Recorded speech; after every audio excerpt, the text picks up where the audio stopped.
대한 내용을 할 거예요. 그래서 굉장히 뭐 어렵겠구나, 막 힘들겠구나 이렇게들 생각하실 수도 있는데, 우리가 이제 자본주의 사회를 살고 있지 않습니까? 그죠? 그리고 이 자본주의 사회가 가만히 보면은 좀 모순이 많아요. 빈부격차도 심하고 여러 가지. 여러분들이 자본주의 사회에 사시면서 노동자로 이제 일을 하시면서 겪는 여러 가지 일들이 있으시잖아요. 그래서 우리가 이제 자본주의 사회를 살면서 이 겪는 여러 가지 차별이나 모순, 빈부격차, 이 사회 문제들의 가장 핵심적인 정수를 분석해 놓은 책이 이 자본론이에요. 오늘 할 내용은 우리가 사는 자본주의 사회에서 왜 이렇게 빈부격차가 심하고 노동자가 이렇게 팍팍한 삶을 살아야 되고 왜 이렇게 착취가 심한지를 과학적으로 증명하는 그런 그 내용을 다룰 텐데요. 그러다 보니까 조금 어려울 수도 있어요. 근데 이제 제 책 제목이 원숭이도 이해하는 자본론이잖아요. 가끔 그 책을 읽고 이제 그 저한테 항의하시는 분들이 계세요. 나는 원숭이보다 못하구나. 그래서 제가 그런 항의를 듣다 못해서 작년에 업그레이드한 책을 냈어요. 그리고 나서 그런 항의가 끊겼습니다. 진짜 쉽게 써서. 그래서 이 이제 내용은 그 책의 한 4강까지 마르크스 자본론의 핵심 내용 중에 핵심인 잉여 가치론. 왜 이렇게 노동자는 열심히 일해도 가난한가? 그것을 숫자로 증명한 내용을 할 겁니다. 그래서 우리가 이제 자본주의에 대한 얘기를 할 거니까요. 우선 자본주의가 뭔지부터 알아야겠죠. 우리가 자본주의에 산다라고 하면서 막상 자본주의가 뭐죠? 라고 이렇게 질문을 받으면 뭐 대답을 하기가 좀 그래요. 왜냐면은 생각을 해본 적이 없이 그냥 살았거든요. 그래서 우리가 살고 있는 자본주의가 과연 어떤 시스템을 자본주의라고 부르느냐, 그거부터 우선 얘기를 하겠습니다. 여기 보면은 이제 생산관계라는 단어가 나오는데요. 이게 뭐냐면은 학자들이 시대를 구분하는 기준이에요. 우리가 보통 뭐 사회 시간에 배우면은 뭐 노예제, 봉건제, 자본주의 이런 식으로 시대를 막 구분하잖아요. 그런데 그걸 아무렇게나 구분하는 게 아니고 뭔가 기준을 가지고 구분하는데 그 기준이 생산관계입니다. 생산관계라는 건 뭐냐면 어려울 거 없이 사람이 먹고 살려면 생산을 해야 되는데 각 시대마다 그 사람들이 생산을 하는 영역에서 맺는 관계들이 다 다를 거예요. 예를 들어서 노예제 사회에서는 사람들이 생산을 하면서 이런 관계를 맺는 거예요. 한쪽에 노예 주인이 있고요, 다른 쪽에 노예가 있는 겁니다. 그래서 노예들은 노예 주인한테 이제 소유물로 이제 속박이 되어서 노예 주인이 시킨 대로 열심히 일을 하죠. 그런 관계를 주로 맺고 생산이 이루어지면은 우리는 그 사회를 노예제라고 부르고요. 봉건제는 뭐냐면요, 여기도 이제 나오지만 지주나 영주는 어떤 사람들이냐면은 땅을 보유한 사람들이에요. 땅을 가지고 있어요. 근데 옛날에 보면은 이 옛날 시대에 보면은 땅이 없으면 먹고 살기가 어렵잖아요. 왜냐면 농사 지어가지고 먹고 사는데. 그런데 땅은 지주나 영주들이 다 가지고 있으니까 땅 없는 사람들은 어떻게 먹고 살아야 되냐면은 그 땅을 빌려서 이제 먹고 살아야 돼요. 그래서 이제 그 땅을 빌려서 먹고 사는 사람들을 보통 농노 소작인이라고 하는데, 그냥 안 빌려줘요. 이 사람들이 땅을 빌리려면은 이 농노나 소작인들이 이 지주나 영주한테 지대를 갖다 바쳐야 됩니다. 보통 뭐 자기가 수확한 거에 절반을 갖다 바친다든지, 아니면은 이 사람이 직접 관리하는 땅에 가서 일을 해준다든지, 아니면 뭐 돈으로 바친다든지, 뭐 지대를 내는 형태는 다양하지만 그렇게 이제 사회가 조직되고 생산이 이루어지는 사회를 봉건제 사회라고 하는 거예요. 그런데 여기서 하나 알아야 될 게, 지주나 영주가 이 사람들이 땅을 가지고 있는 이유가 뭐 자기가 열심히 근검절약하고 돈을 모아가지고 뭐 땅을 사고 이런 게 아니고, 보통 그 시대에 이런 지주나 영주들이 땅을 가지고 있는 이유는 이거예요. 자기 선조가 아래서 태어났대요. 자기 선조가 아래서 태어났으니까 자기는 귀족이야. 옛날에 보면은 그 우리 뭐 삼국사기나 뭐 이런 데도 보면 나오잖아요. 무슨 신라 왕족이 뭐 아래서 태어났다고 그러잖아요. 그래서 걔들은 땅을 보유하고 있는 거예요. 마찬가지로 서양에서도 뭐 자기들이 귀족이니까 뭐 신의 은총을 받아가지고 뭐래요? 땅을 보유하고 있고. 그리고 이 사람들은 그렇게 귀족이나 그런 신분이 아니기 때문에, 평민이기 때문에 어떻게 해야 됩니까? 땅을 빌려가지고 먹고 살아야 됩니다. 그런 식으로 돌아가는 사회를 우리는 봉건제 사회라고 부릅니다. 그럼 자본주의는 뭐냐? 사람들이 생산을 하는 데 있어서 자본가와 노동자의 관계를 맺는 겁니다. 자본가는 어떤 사람들이냐면은 회사를 소유한 사람들이죠. 그래가지고 이 사람들은 회사를 보유하고 있고 그 회사에 대한 소유권을 가진 사람들인데 혼자서 그 회사를 다 일해가지고 운영할 수는 없잖아요. 그래서 일할 사람들을 고용하는 거예요. 노동자를. 노동자랑 자본가 사이에 어떤 관계를 맺냐면은 계약을 맺습니다. 노동자는 자본가한테 일을 해주기로 해요. 반대로 자본가는 노동자한테 돈 주기로 합니다. 그래서 근로 계약을 맺고 서로 계약서 쓰고 나 일해주고 너 돈 주고 그렇게 하면서 어떻게 합니까? 서로의 이제 편의를 이제 해결을 하는 거죠. 그래서 우리 사회를 자본주의 사회라고 이렇게 정의하는 이유는 뭐 여러 가지 다른 이유에서가 아니라 바로 우리 사회에서 생산 관계가 노동자와 자본가의 관계를 맺고 주로 생산이 이루어지고 있기 때문에 우리 사회를 자본주의 사회라고 부릅니다. 별로 안 어렵죠? 거의 다 끝났어요 여기는. 그런데 딱 하나만 이제 더 얘기하고 다음 단계로 넘어갈게요. 여러분 이게 노예랑 노예 주인 중에서 누가 돈 많고 부자지 보통? 노예는 아니죠? 네. 노예 주인이 부자예요. 그러면 노예 주인이 왜 부자인지를 한번 생각을 해볼 필요가 있을 것 같아요. 노예 주인이 뭐 얼굴도 잘생기고 능력도 출중하고 막 IQ도 높고 그래가지고 부자가 되는 건 아니죠. 예를 들어서 내가 노예 주인이고 노예가 한 30명 있으면 부자 되는 거 쉬워요. 막말로 저기 편의점에 다 앵벌이 보내봐요. 그러면은 한 명당 한 5만 원씩 일당 들어오면 그거 다 나한테 입금하라고 해봐요. 그럼 30 곱하기 5 해봐요. 하루에 얼마씩 벌어요? 150이죠? 내가 타일을 깔아도 그렇게 못 번다 하죠. 그죠? 타일이 그래도 요즘 좀 되게 좋다는 얘기를 제가 들었는데 그런데 하루에 150씩 꼬박 매일같이 벌어서 30일을 그 입금을 받으면 야 얼마입니까? 한 달에 4,500이에요. 그러니까 노예 주인이 부자가 되는 거는 노예 삥 뜯어가지고 부자 되는 거예요. 쉽게 얘기하면. 그 미국이라는 나라도 알고 봤더니 그 미국이라는 나라가 부자가 빨리 된 이유가 그거더만요. 흑인 노예. 아 흑인 노예를 쎄빠지가 그렇게 부려먹으니까 빨리 부자 되는 거 아니에요. 막말로 얘기해서. 그럼 봉건제 사회에서 누가 부자예요? 이 사람들이 부자죠? 왜 부자야? 역시 삥 뜯어서 부자예요. 예? 지들 선조가 아래서 태어났대요. 그래가지고 그 이후로 지들이 땅을 다 가지고 있어. 그래서 쟤들이 농사 지으려면은 자기가 열심히 일하면 한 절반씩 갖다 바쳐야 되죠. 그러니까 아까 세븐일레븐 편의점식으로 얘기하면은 내가 받은 일당 5만 원 중에 반을 갖다 주는 거 아닙니까? 그럼 30명의 농노가 있으면 곱하기 2만 5천 해봐요. 계산이 어렵대 이거는. 하여튼 많잖아요, 그죠? 많어. 그래가지고 부자 되는 거예요. 삥 뜯어서. 이 사람들은 노예나 농노는 왜 가난해? 삥 뜯겨서 가난하지. 근데 이제 자본주의 사회는 부자구나. 자본주의 사회는 근데 좀 다르죠? 여기들은 다 예속민들이잖아요. 노예 주인에게 예속되고 지주한테 예속되고. 그런데 노동자 자본가는요 서로 계약 관계예요. 법적으로는 뭐 동등한 인격체를 가진 사람들이란 말이에요. 여기처럼 뭐 신분제가 있다든지 한 게 아니고. 그러다 보니까 서로 그냥 계약서 쓰고 하죠. 그래서 서로의 요구에 맞춰가지고 이렇게 하는데 어떻습니까? 그렇게 서로 평등하게 계약을 맺고 이렇게 관계가 맺어지고 뭐 일이 돌아가니까 어때요? 빈부격차도 적고 아주 서로 살만해요? 아니요. 아니죠? 그 이유가 뭡니까?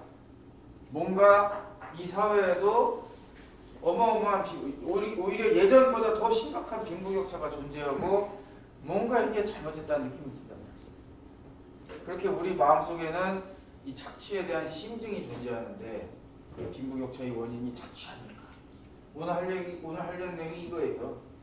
자본주의 사회는 그럼 예전처럼 그런 착취가 존재하는지 그렇지 않은지를 증명할 거예요. 이 짧은 시간에. 어떻게 증명한대요?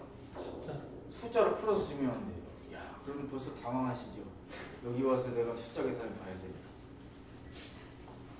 오늘 나올 제일 어려운 계산이 3 곱하기 8입니다. 어려우신 거예요? 38에 24죠? 그것도 내가 힘드실 것 같아서 다 계산해서 풀어놨어요. 여러분 저 믿으세요. 저 학력고사 수학 다 맞았어요. 여러분 제가 외모는 이렇지만 학력고사 세대입니다. 외모는 수능 세대처럼 생겼잖아요. 그렇지 않나요? 저기 계신 분들이랑 크게 차이가 안 나요. 저 학생들 많이 나시는데? 많이 나요. 근데 아무튼 뭐 그 대신 그런 말씀을 드리고 싶어요. 좀 열린 마음으로, 왜냐면 우리가 알고 있는 기본적으로 접하는 경제학과는 좀 많이 다른 관점에서 접하는 거예요. 그래서 좀 열린 마음으로 우리 노동자의 관점으로 한번, 우리가 자본가에게는 이윤을 벌는 도구고, 우리가 이제 자본가 입장에서는 우리한테 주는 돈이 비용이지만 우리가 받는 임금은 생활비잖아요. 우리한테는. 우리의 입장에서 한번 경제를 보자, 이런 느낌으로 좀 보셨으면 좋겠습니다. 증명 과정은 3단계로 이루어져 있어요. 자, 1단계, 2단계, 3단계인데 1단계에서는 상품에 대해서 얘기를 할 겁니다. 상품이 뭡니까? 팔아먹으려고 만드는 게 상품이죠. 제가 옷을 만들어서 제가 입고 다니면 상품이 아닌데 팔아먹으려고 만드는 게 상품. 자본주의 사회의 특징이 상품화에 있어요. 우리에게 필요한 거의 모든 재화가 상품화된다. 그래서 그 상품에 대한 분석을 좀 할 거고요. 2단계에서는 돈과 자본의 차이에 대해서 좀 할 거예요. 우리가 돈, 자본, 돈이 좀 많이 모이면 자본 아닌가, 뭐 이런 정도의 느낌으로 이해하시는 경우가 많은데, 엄밀하게 얘기하면은 큰 차이가 있습니다. 본질적 차이가 있어요. 이 돈과 자본이 어떤 차이가 있는지에 대해서만 말씀드리면 2단계가 끝납니다. 그리고 마지막 3단계에서는 뭘 할 거냐면 이윤이라고 하는 것이 어디에서 나옵니까? 자본가가 왜 부자가 됩니까? 회사를 운영하면서 인건비 주고 설비 투자비 같은 거 다 그런 거 비용 처리한 다음에 남은 돈을 이윤이라고 하는 딱지를 붙여가지고 지가 다 가져가잖아요. 그런데 그게 엄청 돈이 많아, 장사가 잘 되면. 그래서 떼부자 되는 거 아닙니까? 그죠? 그런데 그럼 그렇게 자본가들이 가져가는 이윤이라고 하는 것은 도대체 어느 구석에서 어떻게 나오는 건지, 그걸 이제 계산을 해서 증명을 하고, 조금 시간이 되면 조금만 더 얘기하고 마치려고 합니다. 그래서 1단계 우선 상품에 대해서 얘기할게요. 상품이란 무엇인가? 증명하면 안 됩니다. 아까 말씀드렸죠? 팔아먹으려고 만드는 게 상품이다. 그러면 제가 책을 많이 쓴 이유가 왜 그래요? 그래서 팔아먹으려고 그러는 거예요. 저도요, 먹고 살아야 돼요, 제가. 근데 이제 책 같은 거, 제가 원숭이도 이해한 자본론 그 책 되게 좋잖아요. 근데 그게 안 좋아요? 좋아요. 그게 이제 15,000원이에요, 한 번에. 그럼 그거 팔면은 저한테 얼마 떨어지는지 아세요, 혹시? 1,500원 떨어져요.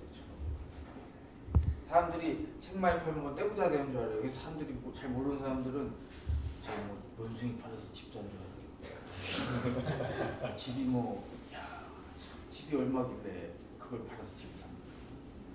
아무튼 이제 저도 열심히 책을 쓰는 이유는 팔아먹으려고 쓰는 건데, 그렇다고 해서 이 자본주의 시스템의 특징이 물도 상품화되고, 예? 저 어릴 때 물을 돈 주고 사 먹을 거라는 생각 해본 적이 없어요.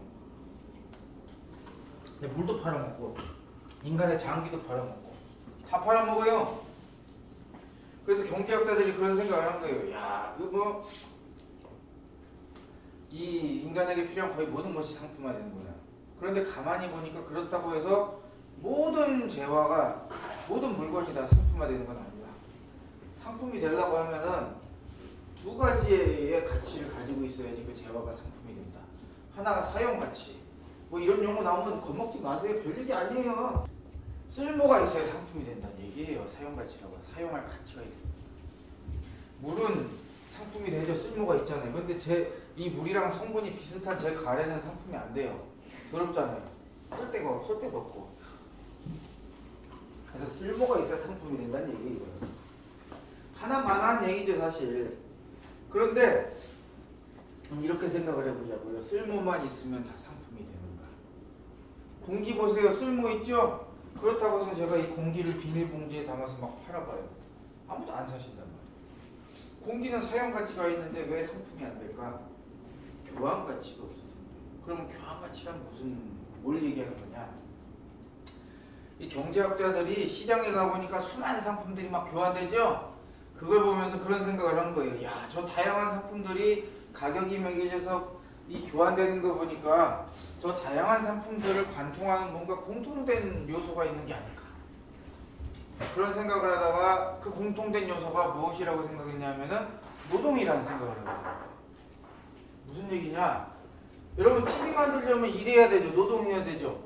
MP3 만들려고 해도 노동해야 돼요. 그런데 이 시장에서 이 MP3와 TV가 교환된다는 의미는 사실은 뭐가 교환되는 거냐? 네가 MP3를 만드는 데 들인 품, 노동과 내가 TV를 만드는 데 들인 품, 노동을 서로 어떻게 하는 거예요? 그걸 교환하는 거예요. 여러분 직장 나가서 노동하시잖아요. 그게 지식노동이든 정신노동이든 육체노동이든 간에 다 우리 피와 몸과 살을 쓰는 거예요. 머리 쓰는 건 몸 쓰는 거 아니에요? 이게 몸이지 그러면. 네? 이게 몸 아니에요? 이거 빼면 살 수 있어? 여기가 피의 4분의 1을 써요.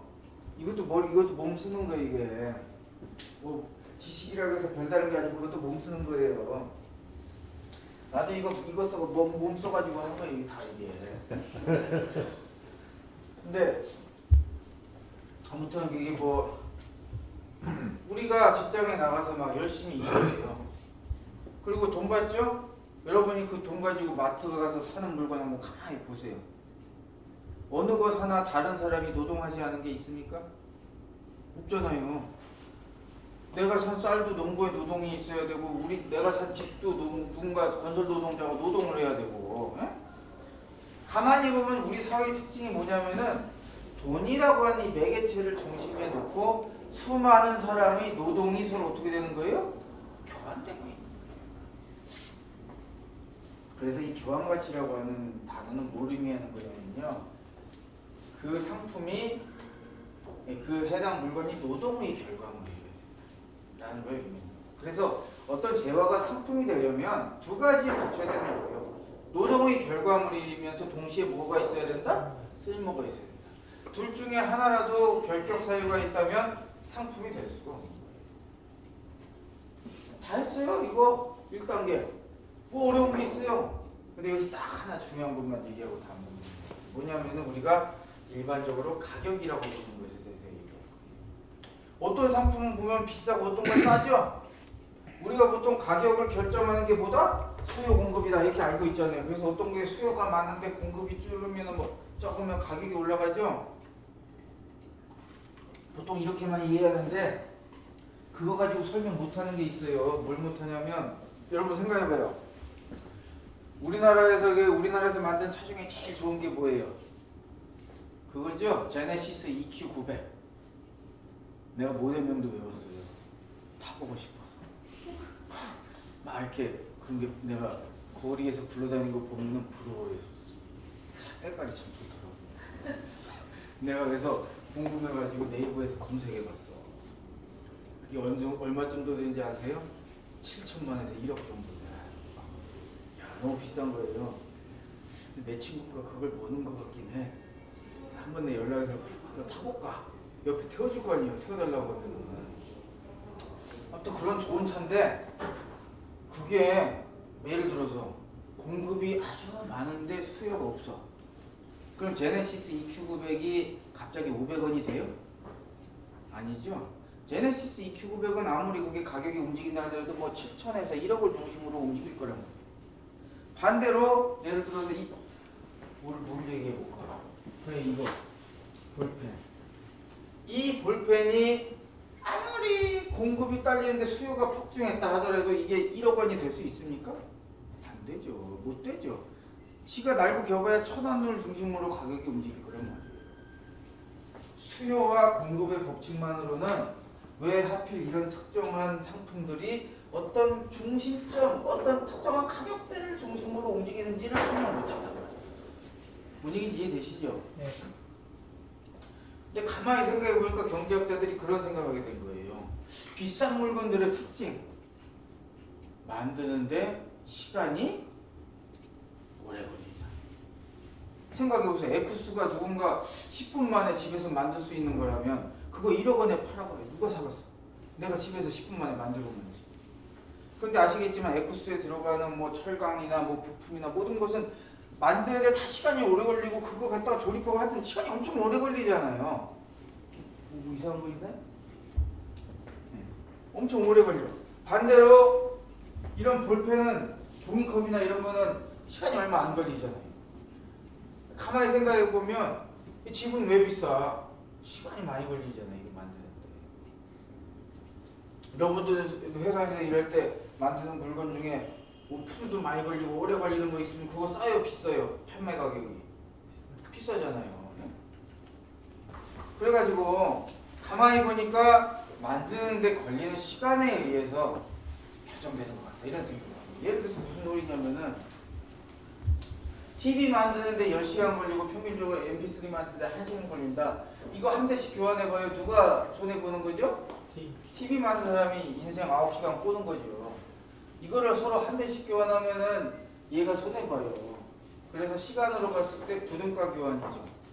그러면 이게 시간이라는 관점에서 봤을 때 등가 교환이 되려면 TV 한 대와 MP3 10대를 바꿔야 되죠. 그러면 10시간, 10시간에 등가 교환이 됩니다. 바로 그래서 이 교환 가치를 자본주의에서 이렇게 얘기했어요. 그 해당 상품의 교환 가치는 그 해당 상품을 만드는데 걸리는 시간이다. 사회적으로 필요한 노동시간이다. 근데 여기서 이 앞에 단서 조항이 달린 이유가 있어요. 사회적으로 필요한이라는 이 단서 조항이 달린 이유는 왜 달렸냐? 예를 들어서 내가 MP3 만드는 초짜예요. 그래가지고 막 버벅대다가 남들은 숙련공들은 한 10시간이, 1시간이 만드는데 난 10시간 걸렸어.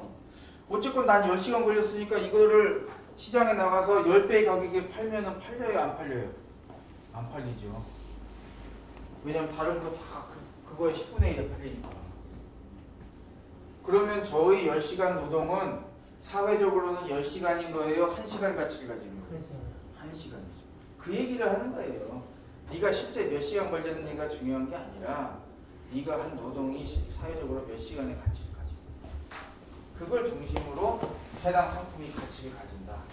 그리고 여러분이 생각하는 화폐 단위는 바로 그런 노동시간의 비율을 숫자로 표현한 거다. 예를 들어서 내가 10,000원 주고 산 물건이 보통 만드는데 1시간 걸리는 것들이라 하면은 내가 50,000원 주고 산 거는 몇 시간 걸려? 5시간. 30,000원 주고 산 건 3시간. 이런 정도의 느낌으로 이해하시면 돼요. 1단계 다 끝났어요 벌써. 뭐 많이 한 것 같은데 복잡하시죠 지금 머리가? 다 까먹으세요 어차피. 우리 뇌용량은 한계가 있어요. 그리고 딱 하나만 기억하세요. 이거. 상품이 시장에서 교환되는 비율은 그걸 만드는 데 걸리는 뭐예요?